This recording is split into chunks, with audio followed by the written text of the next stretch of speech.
विश्वास के द्वारा चंगाई। मेरे साथ खोलेंगे मत्ती की पुस्तक अध्याय 9 20 से 22 तक। मत्ती अध्याय 9 20 से 22 तक हम वचन पढ़ेंगे। विश्वास के द्वारा चंगाई।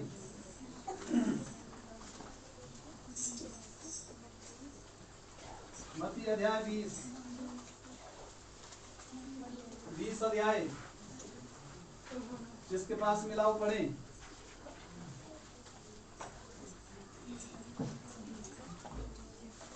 सॉरी, मत्ती 9 का 20 से 22, 9 अध्याय का 20 से 22,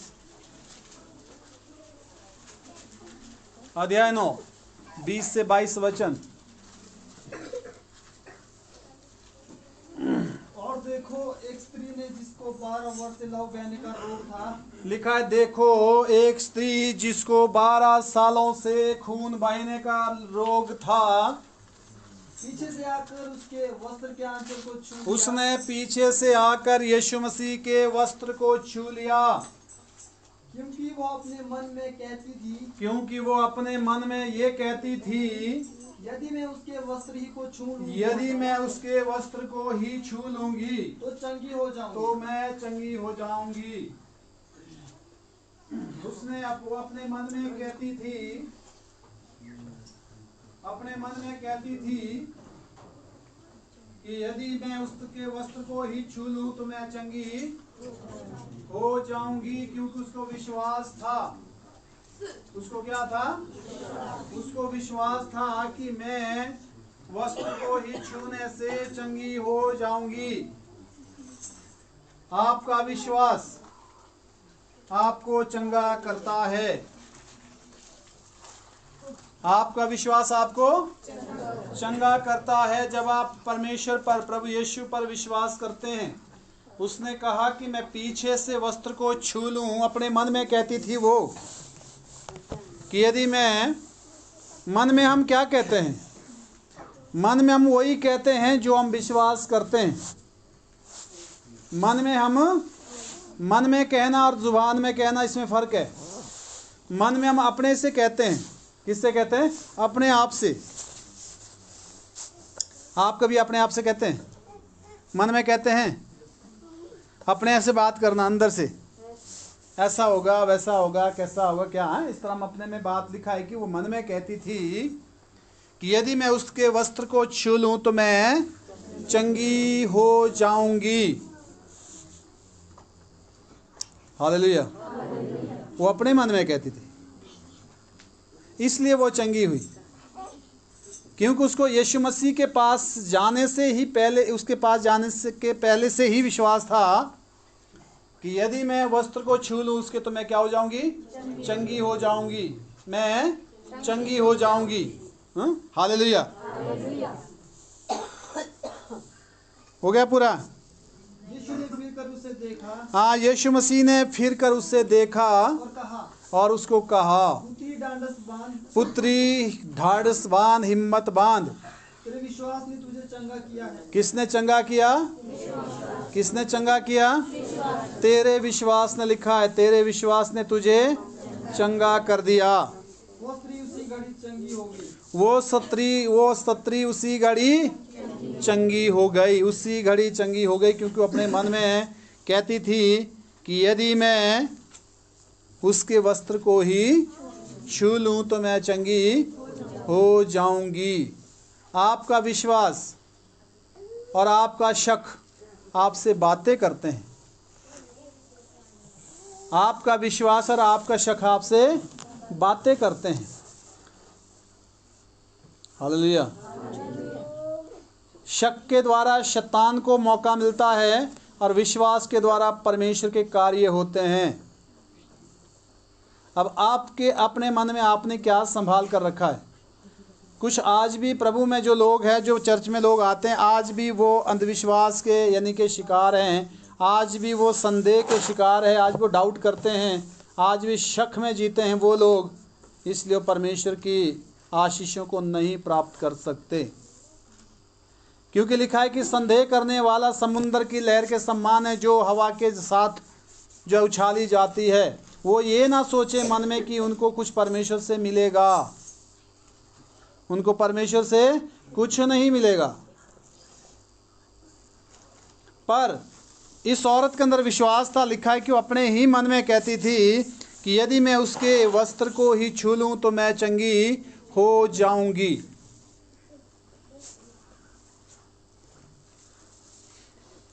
हालेलुया। चंगाई के बारे में बहुत सारी बातें, चंगाई के बारे में बहुत सारी बातें।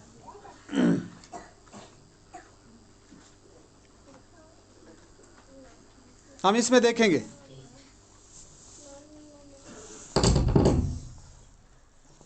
अच्छा किया। मत्ती 9 का 27 से 30 पढ़ेंगे। ये हो गया पूरा 22 तक। हाँ, मत्ती 9 का 27 से 30।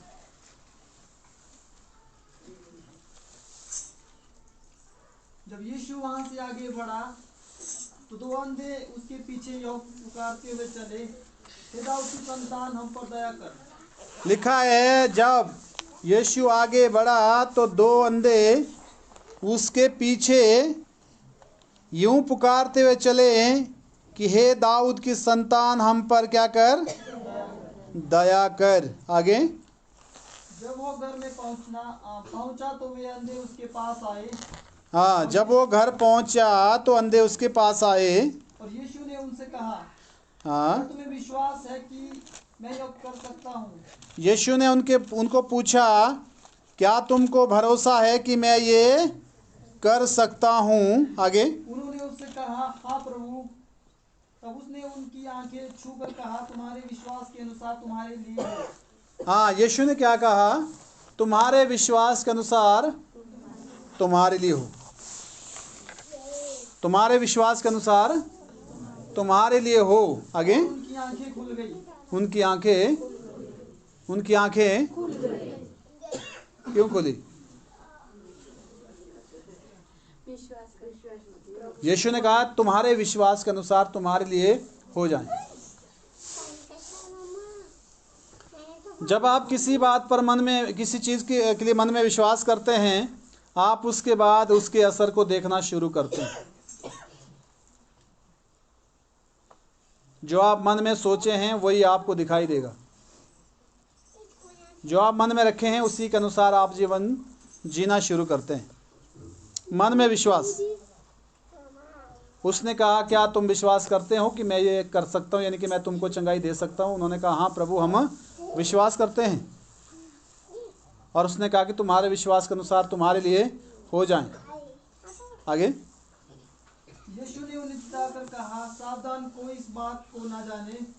पर उन्होंने निकलकर सारे देश में उसका यश फैल गया। फैला दिया। हालेलुया।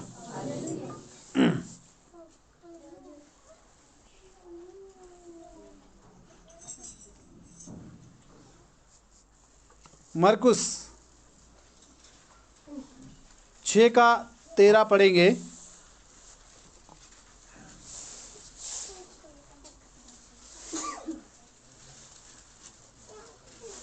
और बहुत सी दुष्ट आत्माओं को निकाला और बहुत से बीमारों पर तेल मलकर उन्हें चंगा किया। मरकुस 6 का 13 में लिखा है, बहुत सारे दुष्टात्माओं को निकाला और बहुत सारे बीमारों को क्या किया? तेल मलकर चंगा किया। फिर से पढ़ना। और बहुत से दुष्ट आत्माओं को निकाला और बहुत से बीमारों पर तेल मलकर उन्हें चंगा किया। तेल मलकर चंगाई। हालेलुया। विश्वास के द्वारा चंगाई। और यहाँ लिखा है तेल मलकर चंगाई। बहुत सारे बीमारों को तेल मलकर चंगा किया। बहुत सारी दुष्ट आत्माओं को निकाला। हालेलुया।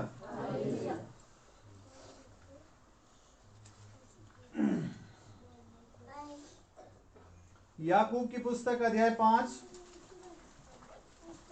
15 से 16।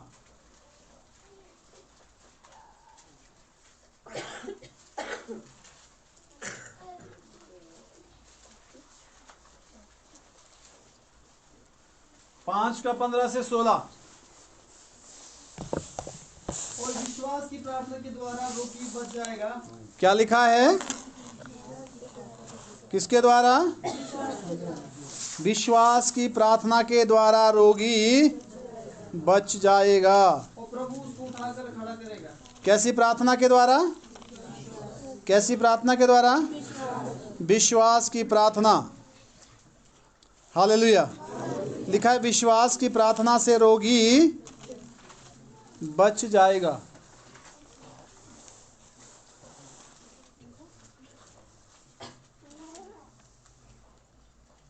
प्रार्थना करने वाले का विश्वास, जिसके लिए प्रार्थना की जाए उसका विश्वास। Hallelujah, hallelujah. दोनों का विश्वास जरूरी है। दोनों का विश्वास, करने वाले का और करवाने वाले का।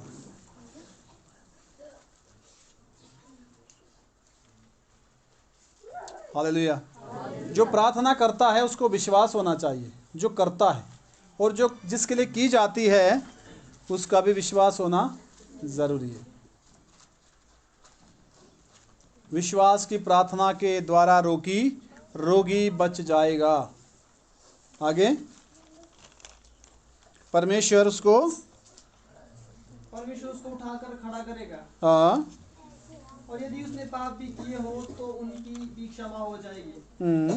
इसलिए तुम आपस में एक दूसरे के सामने अपने अपने पापों को मान लो और एक दूसरे के लिए प्रार्थना करो। बस विश्वास की प्रार्थना के द्वारा बच जाएगा और परमेश्वर उसको उठाकर खड़ा करेगा। लिखा, इसलिए तुम क्या करो, एक दूसरे के सामने अपनी अपनी गलती के लिए अपनी अपनी गलती छुपाओ। ऐसा लिखा है? हाँ? मेरी तो बेइज्जती हो जाएगी। हाँ, हालेलुया। मेरा पता नहीं लगना चाहिए, मैं तो सच्चा हूँ, मैंने तो कभी पाप नहीं किया। ऐसा है लोगों का विचार। पर बाइबल में लिखा है कि एक दूसरे के सामने अपने अपराधों को मान लो। जीतू ने बोला मेरी गलती थी, अच्छा लगा सुनते हुए। गलती क्यों थी? क्योंकि उसने एक बार उसकी कंडीशन को देखा, पीछे वचन देखा कि चल तू तो ये कह रहा है पर मैं क्या कह रहा, और वचन क्या कहता है। ये सारी चीज़ें कंपेयर करके इसको लगा कि मैं ही गलत हूँ, मैं ही। जो गुनाह मान लेता है उसके लिए क्षमा है। जो गुनाह मान लेता है उसके लिए, जिसको माफ़ी मिल गई उसकी बीमारी चली गई। क्योंकि बीमारी एक सज़ा है। क्या है? सज़ा आदमी अपने ऊपर खुद उसको बरकरार रखता है, गुनाहों को ना मानते हुए, माफ़ी ना मांगते हुए, अपनी जो अकड़ में रहकर, अपने कटरे उसमें क्या नाम कठोरता में स्टैंड लेकर अपनी बीमारी को बरकरार बनाए रखता है व्यक्ति। यदि वो प्रभु के पास आए, दीनता से आए, रोए गिड़गिड़ाए, दूसरों से अपने संबंध अच्छे करें, दूसरों से क्षमा मांगे, दूसरे के सामने अपनी गलती एक्सेप्ट करें, मतलब ही नहीं कि परमेश्वर आपको कहीं भी छोड़ दें, कभी नहीं छोड़ेगा।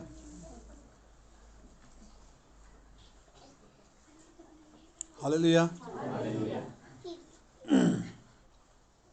जो झुकेगा नहीं वो टूटेगा, जो झुकेगा नहीं वो झुकेगा तो वो एक आकार में बन जाएगा, टूटेगा तो वो बर्बाद हो जाएगा। दो में से एक चीज़ होना ज़रूरी है कि नहीं? हालेलुया। आगे लिखा है, हो गया, एक दूसरे के सामने अपने अपराधों को मान ले। बहुत साल पहले की बात है,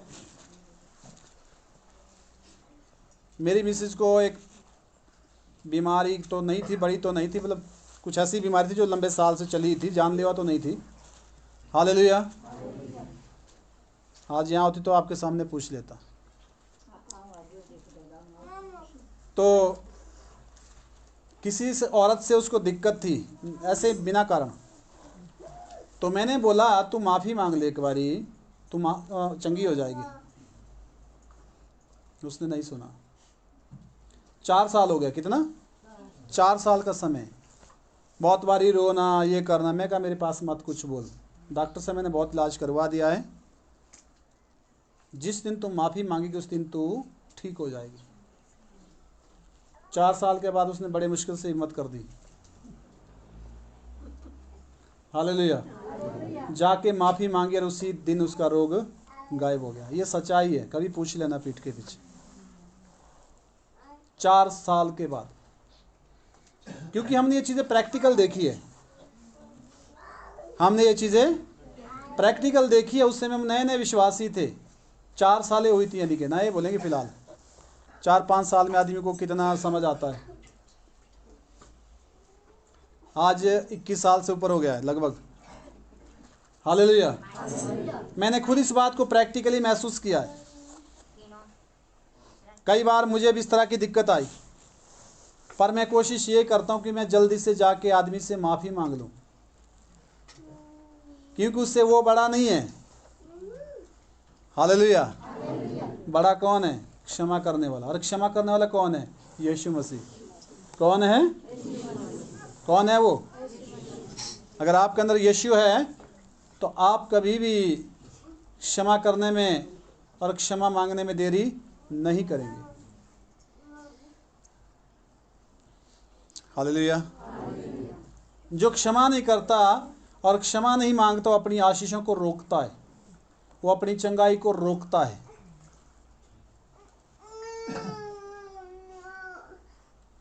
क्षमा ना करना एक ऐसा जंग है जो विद्युत को जो है ना, बिजली की सप्लाई जो है नहीं जाने देता। देखना आपने, कई बार तारे जुड़ी होती है और वो अंदर जो उसमें जंग लगा होता है, उसके कारण वो जो है करंट नहीं छोड़ते, आगे लाइट नहीं होती। हिलाएंगे उसको तो थोड़ा सा वो घिस जाएगा, करंट पकड़ेगा तो लाइट आ जाती है। तो ऐसा हमारे जीवन में ये सारी चीज़ें बाधित हैं। हम अपनी चंगाई को स्वयं रोकते हैं, क्योंकि हम वचन पर ज़्यादा ध्यान देते हैं और लोगों की बातों पर ज़्यादा ध्यान देते हैं। इसलिए हम जो है अपनी चंगाई को रोकते हैं। हालेलुया। ये ज़रूरी है कि आपकी चंगाई क्यों रुकी है, आप अपने को चेक करें।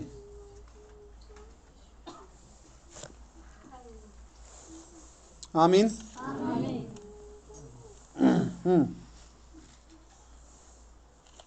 दूसरा वचन,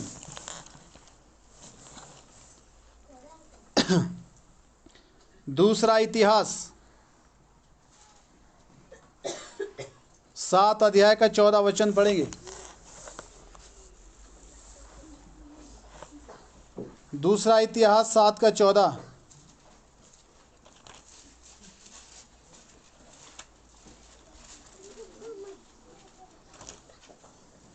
तब यदि मेरी प्रजा के लोग जो मेरे कहलाते हैं दीन होकर प्रार्थना करें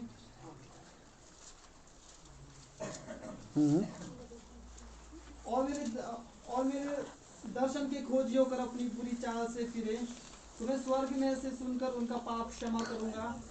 और देखिए, चंगाई के लिए ये चीज़ें ज़रूरी है। आदमी को एक ही होता है कि मैं तो चर्च गया जी, मैंने प्रार्थना करवाया, मैं ठीक नहीं हुआ। पर वो ठीक होने से पहले हमने अपने को ठीक करना है। अगर बर्तन जो है छेद वाला है तो कोई भी उसमें कीमती पदार्थ रखना नहीं चाहेगा। चाहेगा जी? चाहेगा? अगर बर्तन में छेद है तो आप उसमें घी रखना चाहेंगे? क्यों? कारण बताओ, क्यों क्यों नहीं रखना चाहेंगे? मुंह से तो बोलो, परे बर्बाद हो जाएगा ना। हालेलुया। अगर बर्तन में जंग है तो उसमें क्या आप खाने की चीज़ें रखेंगे? हाँ जी, क्यों?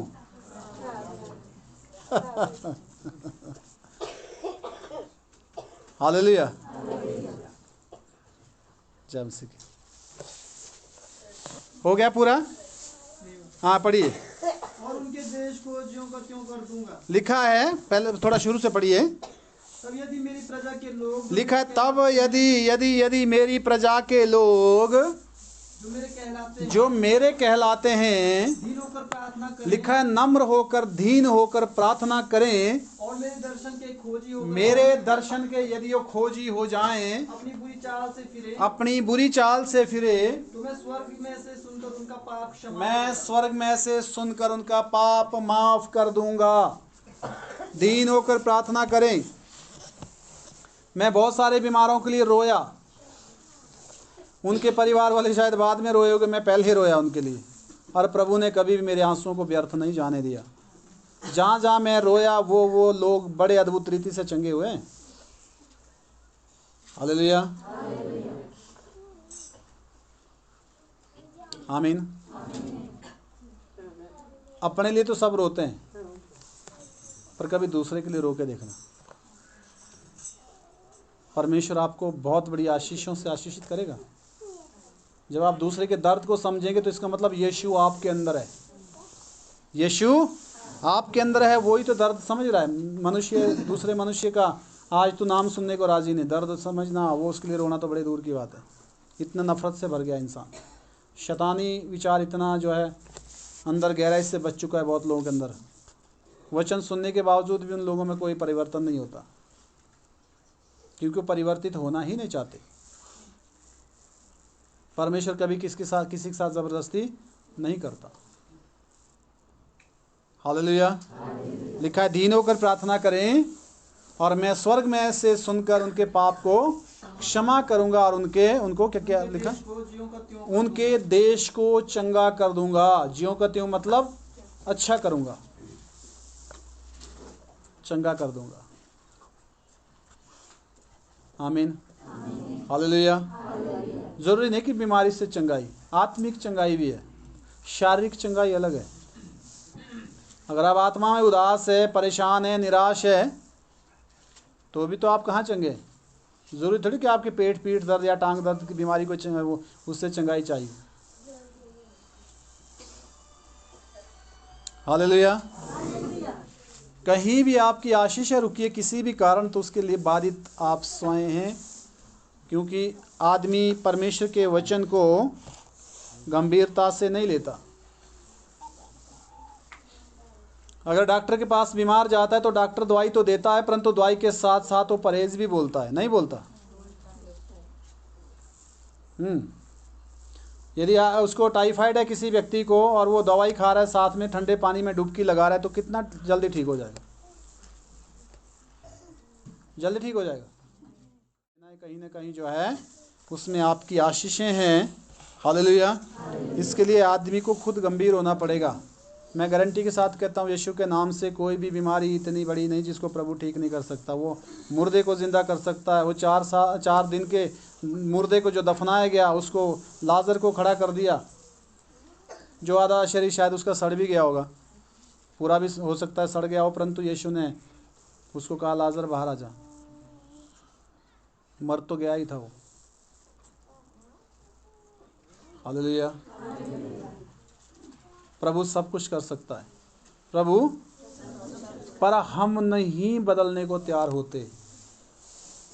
आदमी स्वयं बदलने को तैयार मुख चौपुरु मरिएला नहीं कर दो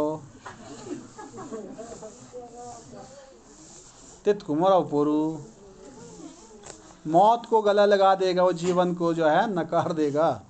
पर छोटी छोटी बातों के लिए क्या फर्क पड़ता है? माफ़ी मांगने में क्या फ़र्क पड़ता है? माफ़ करने में, हैं? हालेलुया। कोई फ़र्क पड़ता है? अगर मान लो कोई निर्बुद्धि व्यक्ति जो है कठोर होकर अगर मर जाता है, तो उसका क्या इतिहास लिखा जाएगा? कितने लोग उसको याद करेंगे? कोई नहीं बोलेगा यार बहुत ख़राब आदमी था। हालेलुया। तो लिखा है कि दीन होकर प्रार्थना करें और मेरे दर्शन के खोजी हो जाएं। किसके खोजी हो जाएं? मेरे दर्शन के। तो लिखा है मैं उनका पाप क्षमा कर दूंगा और उनके देश को चंगा कर दूंगा, ज्यों के त्यों कर दूंगा। ये परमेश्वर का वादा है, पर वादे से पहले कुछ कंडीशन है। वादे से पहले कुछ कंडीशन है जो इंसान के लिए कि वो ऐसा करेगा तो उसको इस तरह की आशीषें हासिल होगी। आमीन, हालेलुया। लूका 17:11 से 19 तक पढ़ेंगे।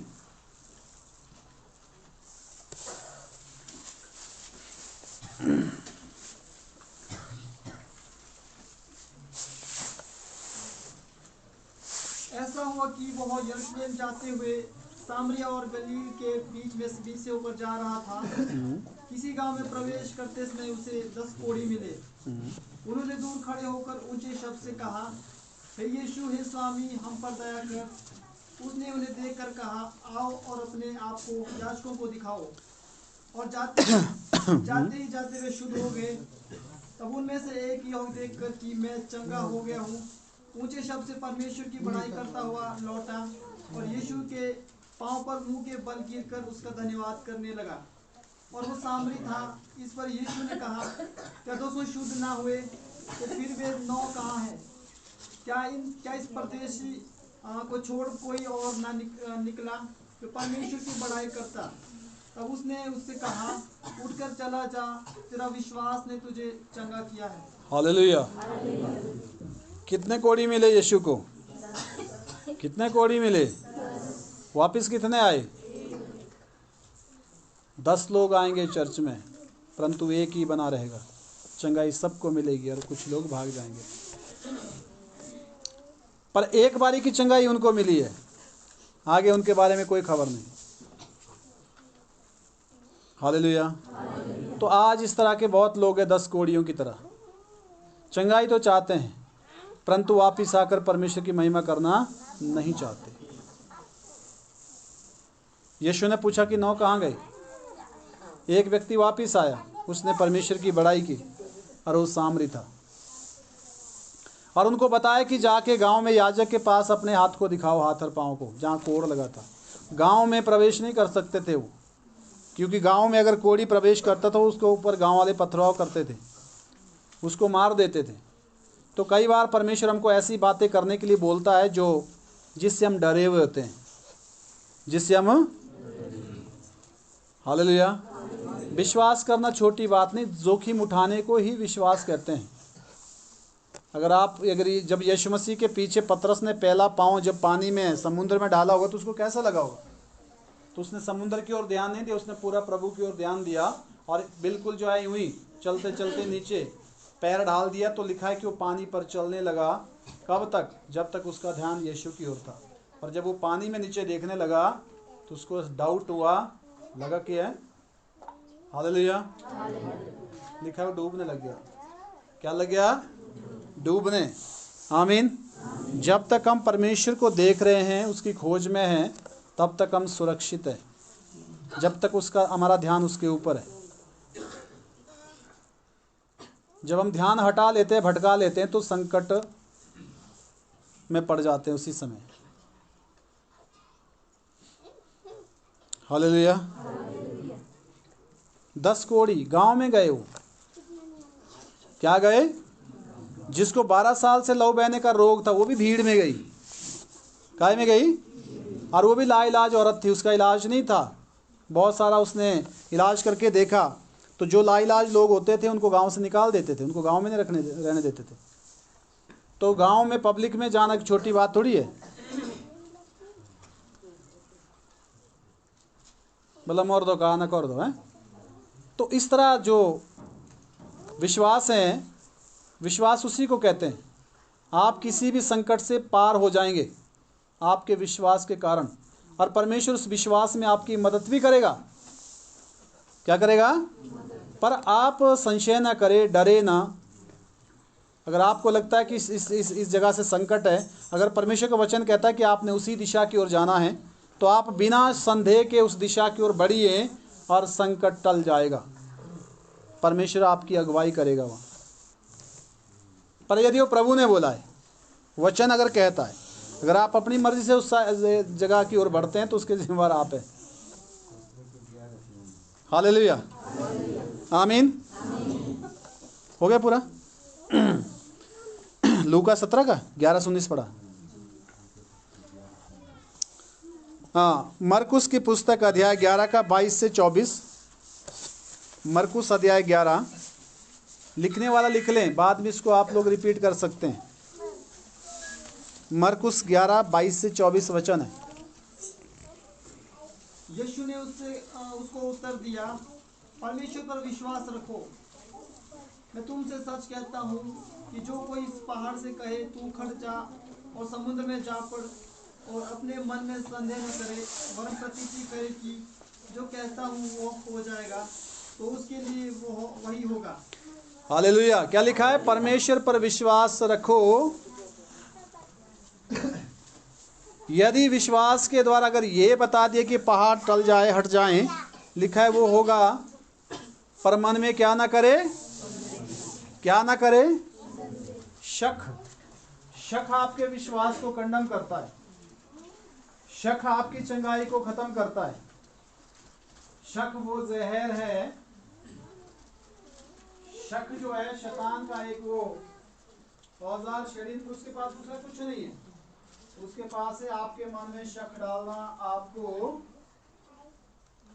आपके विश्वास को कमजोर करना। गिराना चाहिए वो, गिराना चाहिए वो, आता ना दिमाग में, जाना जाना। जहां ये चीजें आ गई वहां आपका विश्वास खत्म है, क्योंकि शक के द्वारा डर आएगा। डर का विश्वास से कोई संबंध नहीं है। डर गुलामी है। डर शैतान का एक जो है औजार है। परमेश्वर से डरना अच्छा है। हर प्रकार का जो डर है, मैं उसकी अलग बात कर रहा हूँ, परंतु परमेश्वर से डरना केवल, क्योंकि उसने हमको बनाया। बाकी सारी चीज़ों से किसी भी तरह का डाउट में रहना, डर में रहना, यह आपकी चंगाई के लिए, आपके आत्मिक जीवन के लिए बाधा है। आमीन। लिखा है, तनिक भी संदेह ना करे, जो कहता हो जाएगा तो तुम्हारे लिए वैसा ही कैसा होगा, जैसे आपने कहा, जैसे आपने कहा है। हालेलुया। मरकुस 8:22 पढ़ेंगे।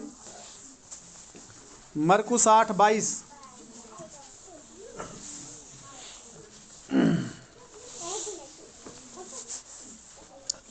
वे बैतसैदा में आए और लोग अंधे को उसके पास ले आए। लिखा है, वे बैतसैदा में आए, लोग एक अंधे को यीशु मसीह के पास लाए और उसे विनती की। हाँ, मिल गया कि नहीं मिला तो निकाल दो। मरकुस 8:22। वे बैतसैदा में आए, लोगों ने एक अंधा यीशु के पास लाया और उससे कहा, आगे, विनती की कि उसको छुए। हाँ, यीशु को कहा कि प्रभु उसको छुए। वो उस अंधे का हाथ पकड़कर उसे गांव के बाहर ले गया। हाँ, और उसकी आंखों में थूकर उस पर हाथ रखे और उससे पूछा, क्या तू कुछ देखता है? हालेलुया। कुछ ढीठ बीमार होते हैं। कैसे बीमार होते हैं? ढीठ बीमार। बीमार तो है ही है, पर ऊपर से ढीठ है। अब ये अंधा ऐसा ही है। लिखा, उसको हाथ पकड़कर गांव से बाहर ले गए और यीशु मसीह ने क्या किया, पढ़िए। उसने आंख उठाकर कहा, मैं मनुष्यों को देखता हूँ। और यीशु मसीह ने उसके ऊपर हाथ रखा। यीशु मसीह ने उसके ऊपर, पर अंधा अभी भी देखने को तैयार है। अंधा अभी भी देखने को तैयार है। पढ़ना जरा फिर पीछे से, फिर से। बैतसैदा में गए, अंधे को लाया। वो उस अंधे को हाथ पकड़कर उसे गांव के बाहर ले गया। हाँ। और उसकी आंखों में थूकर उस पर हाथ रखे। उसकी आंखों में थूक लगाकर, ऐसे लिखा है, हाथ रखा। हाँ, थूकर उस पर हाथ रखे। हाँ। और उससे पूछा, क्या तू कुछ देखता है? और उससे पूछा, क्या तू कुछ हाथ भी रखा। किसने? यीशु मसीह ने। और ये क्या बोल रहा है, पढ़िए आगे। उसने आंख उठाकर कहा, मैं मनुष्यों को देखता हूँ, वे मुझे चलते हुए पेड़ों जैसे दिखाई देते हैं। पेड़ चलते हैं? पेड़ भी लगे भी रास्ते में चलते हुए। हालेलुया। लिखा है मैं इंसानों को देख रहा हूँ, मनुष्य को देख रहा हूँ, वो मुझे चलते हुए पेड़ के तरह दिख रहे हैं।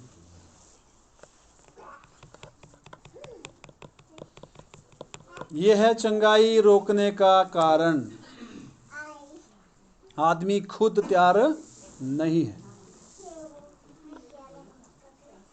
आगे, तब उसने दोबारा उसकी आंखों पर हाथ रखे और तब उसने दूसरी बार, यीशु मसीह ने दूसरी बार उसकी आंखों के ऊपर हाथ रखा। अंधे ने ध्यान से देखा। अंधे ने पहले क्यों देखा ध्यान से? आदमी खुद कुछ नहीं करना चाहता, आदमी खुद कुछ नहीं करना चाहता, इसलिए वो आशीषित नहीं होता। यहां लिखा है जब अंधे ने ध्यान से देखा, जब उस अंधे ने, जब उसने अपना ध्यान लगाया, बहुत चंगा हो गया। और वो पहले क्यों नहीं हुआ चंगा? पहले चंगा क्यों नहीं हुआ? ध्यान ही नहीं था। वो तो दूसरे ने पकड़ के लाया कि प्रभु इसके ऊपर हाथ रखे और ठीक हो जाना चाहिए। कई बार हम ऐसे लाते लोगों को, आ जा ठीक हो आए तू, चलो मुझे न छुटा, वो उसका दिमाग ध्यान ही कहाँ था तर है। हालेलुया। लिखा है जब उसने ध्यान से देखा और वो चंगा हो गया। वो चंगा, साफ देखने लगा। लिखा है वो सब कुछ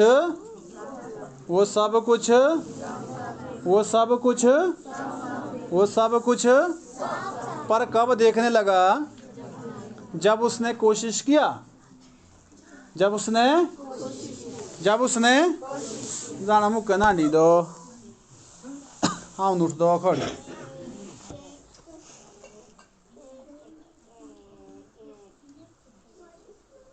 हालेलुया।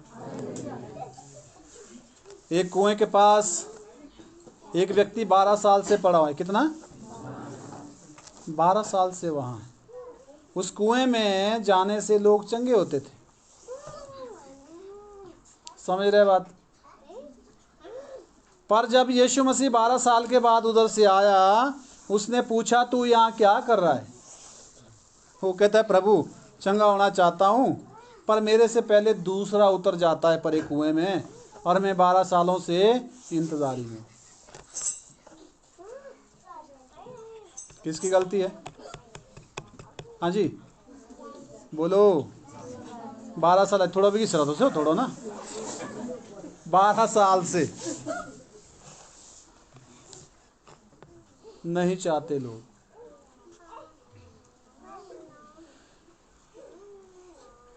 सबकी बात नहीं कर रहा हूं मैं, कुछ लोग ऐसे होते हैं। हालेलुया। 12 साल से वहां। यीशु ने कहा उठ, अपनी खाट उठाकर अपने घर चला जा। और वो उठा, बोला, और वो उसने कोशिश की ना उठने की, तब तो कोशिश ही नहीं कर रहा था, ना। Hallelujah, hallelujah. इसलिए कुछ लोग दूसरे पर आश्रित होते हैं, दूसरा करे सब कुछ। अरे प्रार्थना करे जी, हम ले तू ही करे, मेरे को नहीं लगी।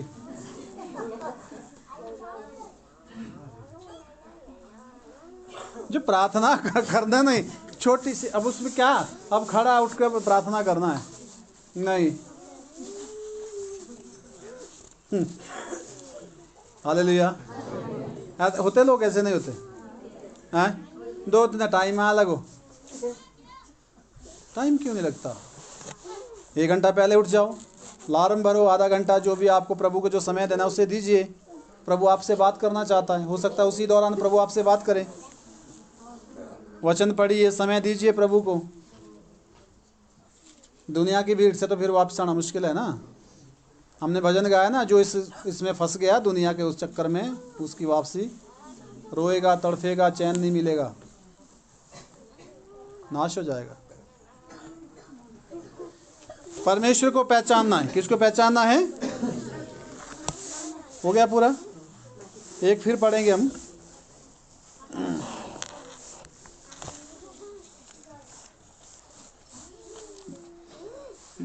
मरकुस की पुस्तक अध्याय 10 उसके 46 वचन से पढ़ेंगे।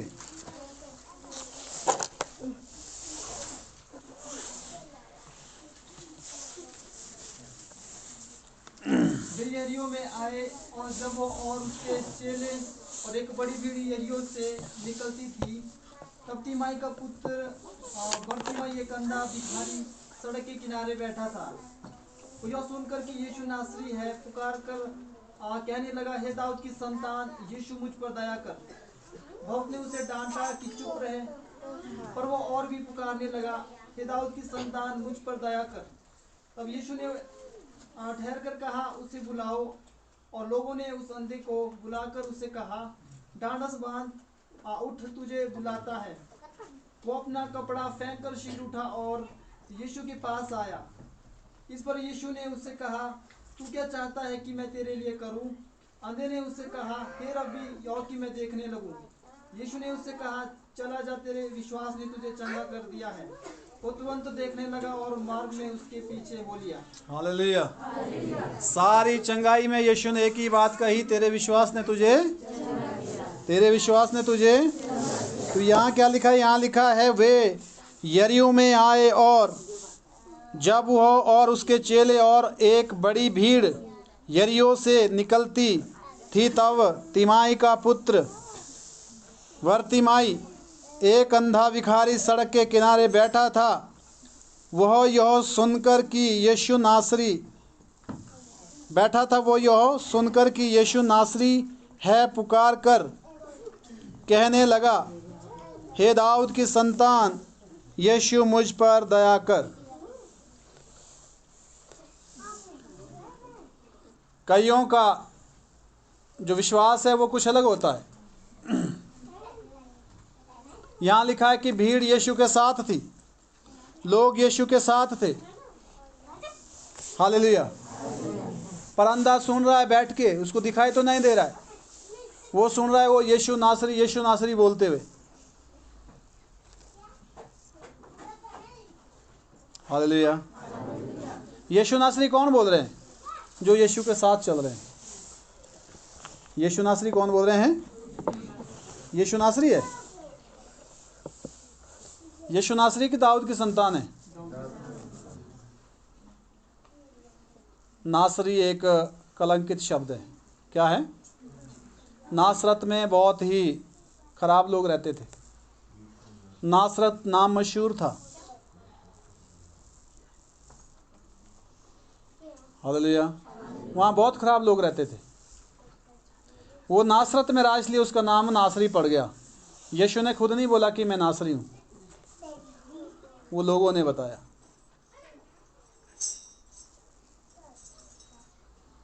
हालेलुया। समझ आ रही बात?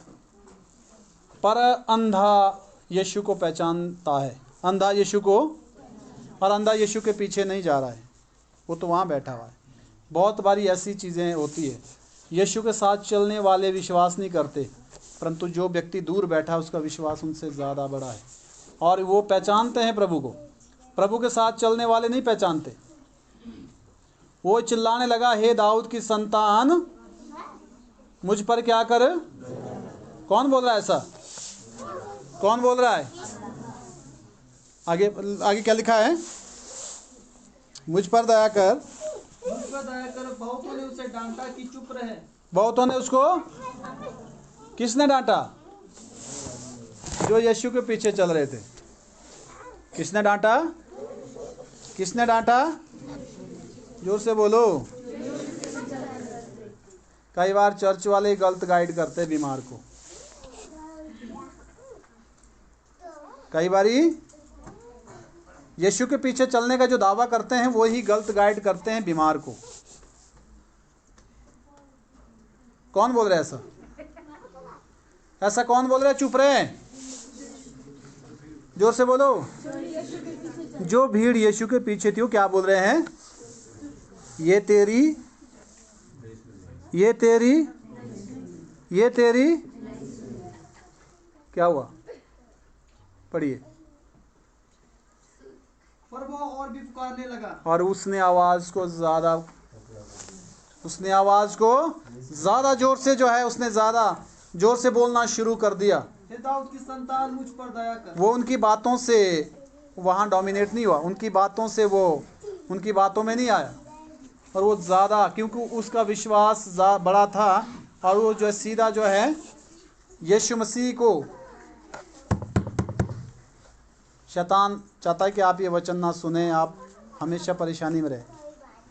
उसने आवाज़ कम नहीं की, उसने आवाज़ को बढ़ाया, उसने आवाज़ को, लोग तो बोलते हैं चुप हो जा, पर चुप की जगह उसने जोर से चिल्लाना शुरू कर दिया।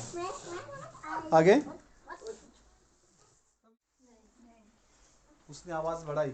रेशो निकाले इसको, ले आओ इसको।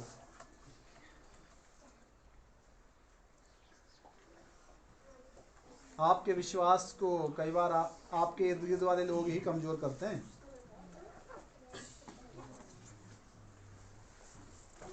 हालेलुया। पर उसने जोर से चिल्लाना शुरू किया। यीशु ने कहा इसको लाओ। आगे वो तुझे बुलाता है। हाँ, वो अपना कपड़ा फेंक कर शीघ्र उठा और यीशु के पास आया। उसने अपना कपड़ा फेंक लिया। क्या किया? विश्वास देखो आप। कपड़ा पता क्या था? उसको कोट मिला हुआ था, और उस कोट में स्टैंप लगी थी, भीख मांगने का उसको अधिकार था, वो भीख के जरिए तो जी रहा था। अब जिसको स्टैंप नहीं लगी लोग उसको भीख क्यों देंगे? वो सरकार का रूल था वहाँ। और वो अंधा चंगा बाद में हुआ, उसने कोट पहले ही। कोई करता है इतना विश्वास? जाना चांगो वो नहीं ले रिश्ते उधर कालापुर का खाओ, लोगों का ऐसा विश्वास होता है ना। पर यहाँ लिखा है कि उसने पहले कोट फेंक लिया। हालेलुया। वो अंदर से चंगा हो गया था पहले, उसको पता था कि इस कोट की जरूरत है मुझे, क्योंकि यीशु मुझे मिल गया। यीशु दाऊद की संतान है। और ऐसा भी बीमार था जिसके ऊपर 2 बारी हाथ रखे, और उसको बोले क्या दिखता है? तो मेरे को आदमी दिख रहा है जैसे पेड़ की तरह चलते। और ऐसा भी अंधा ही था ना वो भी। दूसरी बार फिर हाथ रखा, वो भी यीशु खुद। और ऐसा भी अंधा था जिसको लोगों ने बोला मत पुकार, तेरी नहीं सुनेगा। लोगों ने बोला चुप हो जा। हालेलुया। और उसने आवाज़ ज़्यादा बढ़ाई और अपना कपड़ा भी पहले ही, कोट पहले ही फेंक दिया, और वो चल दिया। इसको कहते हैं विश्वास। क्या कहते हैं? उसने चंगाई पहले एक्सेप्ट कर दी थी। उसने मन में ठान लिया था कि मैं अब ठीक हूँ। यीशु ने बुला दिया, खुशी के कारण उसने वो कपड़ा, अपना कोट उतार कर फेंक दिया। उसने सोचा कि अब मुझे अब मुझे जो है भीख की ज़रूरत नहीं पड़ेगी। हालेलुया। चेलों में से बहुत सारे चेले इस तरह है। लोग कहते हैं कि मैंने वहाँ से प्रार्थना करवाई। चेले भी कई तरह के हैं। प्रभु के पीछे चलने वाले जो कहते हैं कि पास्टर भी बहुत तरह के हैं। ऐसा भी चेला था यीशु के मरने के बाद। थोमा कहता है जब तक मैं अपनी अंगुली ना डालूं मैं स्पंज में मैं विश्वास नहीं करूंगा यीशु जिंदा हो गया। वो भी तो चेला ही था। और ऐसा भी चेला था, पतरस ने कहा यीशु मुझे भी पानी पर आने के लिए बोल। उसने बोला जा, और उसने सीधे पैर बढ़ा दिए। हालेलुया, हालेलुया, आमीन। तो चलने लग गया पानी पे। आप दूसरे की तरह नहीं बन सकते, आपने यीशु की तरह ही बनना है। दूसरे की तरह बनोगे तो दूसरे की जो भी विचारधारा है वो आपके अंदर आएगी। हालेलुया। इसलिए वचन को सुनना, वचन पर विश्वास करना, प्रभु के साथ रहना। आमीन, हालेलुया। अपने ध्यान को नहीं भटकाना। जो कुछ वचन में लिखा है उसका पालन करना। आमीन। और क्या लिखा है वो? इस पर यीशु ने उससे कहा तू क्या चाहता है कि मैं तेरे लिए करूं? हाँ, अंधे ने उससे कहा हे रबी और कि मैं देखने लगूं। यीशु ने कहा तू क्या चाहता है मैं तेरे लिए करूं? यीशु को तो पता था तू अंधा है, फिर भी क्यों पूछ रहा है? या हम सीखते हैं कि हाँ अंगीकार करना जरूरी है। क्या करना जरूरी है? प्रभु से प्रार्थना कर रहा है कि प्रभु मैं चंगा हो जाऊं। हालेलुया। और आगे यीशु ने उससे कहा, चला जा, तेरे विश्वास ने तुझे चंगा कर दिया है। वो तुरंत देखने लगा और मार्ग में उसके पीछे हो लिया। आमीन। मार्ग में उसके पीछे हो लिया, प्रभु के पीछे हो लिया। हालेलुया। समझ गए आप? आपके पास चंगाई है। डॉक्टर देखा ना आपने? डॉक्टर की फैक्ट्री नहीं होती दवाई की, उसको सिर्फ नॉलेज होता है। क्या होता है? उसको सिर्फ क्या है, ये पता है कि भाई कौन सी बीमारी में कौन सी दवाई अच्छे से काम कर सकती है। उसको पता है डायग्नोज कैसे देना है, नॉर्मल दवाई कब देनी है, अगर प्रॉब्लम बड़ी ज़्यादा हो गई तो उसमें कौन सा डोज लिखना है, वो उसकी कितनी क्वांटिटी होनी चाहिए, उसमें क्या, ये सारी चीज़ें उसको खबर होता है, पता होता है कि नहीं? आपको दवाई लिखता है, उस डॉक्टर ने दवाई लिखी ना, बहुत मैं तो तुरंत ठीक हो गई, मैं ठीक हो गया। उस डॉक्टर से लाई 4 बार दवाई, कोई असर नहीं होता है, ऐसा कि नहीं? हालेलुया। तो वचन का ज्ञान होना जरूरी, क्योंकि वचन भी एक जो है हमारे लिए मेडिसिन का, वचन ही मेडिसिन का काम करता है। आपको जितना वचन का अच्छा ज्ञान होगा, आप उतने अच्छे तंदुरुस्त रहेंगे। हालेलुया। तो वचन सुनने तो हम यहाँ पर आते हैं, और ये तो सब चीज़ों से बढ़कर है परमेश्वर का वचन, जिसमें हमारी सुरक्षा है, जिसमें हमारा जीवन है, जिसमें परमेश्वर की उपस्थिति है। इससे लोग हटते हैं, फिरते हैं, दूर भागते हैं, सुनना नहीं चाहते। संडे को ऐसा आता है जिन्होंने की बॉडी से कहवाई, जबकि उत्साह से आना चाहिए। हालेलुया। आमीन। प्रभु आपको आशीष दें। आइए हम आंखें बंद करेंगे।